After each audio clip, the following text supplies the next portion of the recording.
तो जी चाकरी कर शांति ना आम तो जो बेकारी बुझे अलग कथा जो चाकरी कर ऑफिस भितर जाति भित्तिक भेदभाव शिकार होती सरकारी प्रायोजन सरकार के द्वारा ये बढ़ावा दी जाऊँ तेणु आमर ये साधारण वर्गर जो डिमांड रही पदोन्नति जहाँ चलता जो सब चलता सरकार से मेंटेन करूँ तो आम कहूँ तो हाइकोर्ट अलरेडी सरकार को निर्देश जाइए सरकार से निर्देश को पालन करना अवमान देखिए टाल दुर्नीति धरिकी गड़े चली आम दाबी रही तुरंत सरकार लागू करूँ नचेत आम 21 तारीख में आम विक्षोभ बंद करूँ तेणु सरकार से विषय सचेत हो जातु जदि से हाइकोर्ट निर्देश को अवमान करके साधारण वर्ग की एमती भेदभावपूर्ण नीति शोषण कर चलिए अत्याचार कर चलिए मानसिक निर्यातना दे तेज यहाँ गोटे गण आंदोलन हो प्रत्येक जिला को व्यापी प्रत्येक ब्लक स्तर को पड़े से सरकार को आहरी कष्ट पड़े तेणु आम ये कष्ट देवाई आम भल पे आसे जहाँफल जो विकसित ओडिशा कहते 2036 सुधा ओडिशा को विकसित ओडिशा परिणत करेंगे केमती करेंगे एमती गाँ गंडे मद दुकान एमती कास्ट बेस रिजर्वेशन देखिए पूरा विद्यालय स्तर महाविद्यालय नहीं चाकरी देला भी पदोन्नति जाति कोटा एक जाति कोटा पुणी आम जेनराल जो भैकेसी खाई तो यहाँ गोटे गहित अपराध से समय पूर्व सचेत हो जातु नचेत से आगामी बंद कर दीनबंधु बाबू कौन कहे जेनराल कास्ट मैंने तो किसी पाऊना से नहीं आज सांबादिक सम्मेलन कर मोर कहार उद्देश्य आज जो आप सांबादिक सम्मेलन कर यार उद्देश्य कौन आर उद्देश्य जे सरकार शिक्षा नियुक्ति पर राजनीति पर एवं पदोन्नति रे मध्य जो जातिभित्तिक भेदभाव कर बहुत गहिरता लेवल को पड़ेलानी आमर जमी पूर्व 2007 जो ट्रैक रिकॉर्ड चली आसी general category unreserved category unreserved particular से अलग ट्रैक मेंटेन हुए आमर SC ST गोटे अलग ट्रैक मेंटेन हुए सरकार कौन कर SC ST ट्रैक को रिजर्व रखा सहित अनरिजर्व ट्रैक अनेक आमर माने अनरिजर्व सीट गुड़ा को SC ST को अलर्ट कर दूसरी अनुसूचित जाति और जनजातिर कर्मचारी मान को अलर्ट कर तो ये आम विरोध रही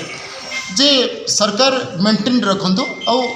जहाँटा भी भेदभावपूर्ण नीति अच्छी ताको कम करने बदल में जो अधिक कर तुरंत से क्षांत रहतु अलरेडी हाइकोर्ट कड़ा निर्देश देते जहाँ माने पूर्व चली कम से कम ताको डिस्टर्ब करतुनि किंतु ये सरकार ताको डिस्टर्ब कर भेरी ह्यूमिकली जो SC ST केवल जाति जनजाति देखिकी सुविधा सुजोग दिज्व द्वारा साधारण वर्ग और OBC वर्ग जी कड़े आमर ओडिशा रे साधारण वर्ग और OBC वर्ग संख्या होती 61 भाग तो ये 61 भाग कौन ओडिशार नागरिक नुहति एमाने ओडिया अस्मिता कहीकि शासन को आसला एमनकर ओडिया भावना कर जाऊँगी आम मैंने ओडिया आमर तो कौन ST ST प्रति अलग भावना नहीं से बर निजक अलग करके निजक दलित बा अवहेलित कहीकि जहाँ नहीं चली तो स्वाधीनतार 80 वर्ष पर भी केते दिन तुम दलित कहीकि चलो आज दिन में तुमको किस दली पकाच माने सब स्तर में गोटे जेनराल कैटेगरी साधारण वर्गर से समानतार अधिकारटा कुआड़े गला तो आम सरकार को प्रति प्रश्न रही केवल प्रश्न नुहे आम चेतावनी दौचु जे तुरंत ये सब वैषम्य सृष्टि कला भली यदि विचारधारा से क्षांत न होती से तुरंत ये सब विषय समाधान न करती तेरे आगामी दिन में ये जो लड़ी हम आहरी जोरदार हम बर्तमान ऑफिस भीतर जो लड़ीटा दिशुची राजरास्त दिशो तो सरकार सेमती गोटे अस्वाभाविक परिस्थिति को आह्वान न करूँ कोटा सिस्टमटा जो होती ना ये दक्षता और मेधावी मानकर नष्ट हो जहाँद्वारा कि से देश भारत में न रही अन्य देश को पढ़ाऊँच आउ जो रिजर्वेशन अनुसूचित जनजाति जाति एमान को जो जेकोसी विद्यालय महाविद्यालय विश्वविद्यालय जहाँ जो भी दिखाऊँचे से देवा कथा नहीं भूल तापर पदोन्नति भी दिखाऊँचे पदा साधारण वर्ग लोक मान को न दि जाए से दिखाऊँचे एत द्वारा जो आमर सरकार जो कहूँ भारत को विश्व गुरु कर विश्व गुरु नहीं विश्व में भारत को गरीब देश कर छाड़ तेणु आमर जो ये भी एत वर्ष पर 79 इयर्स है कोटा चलती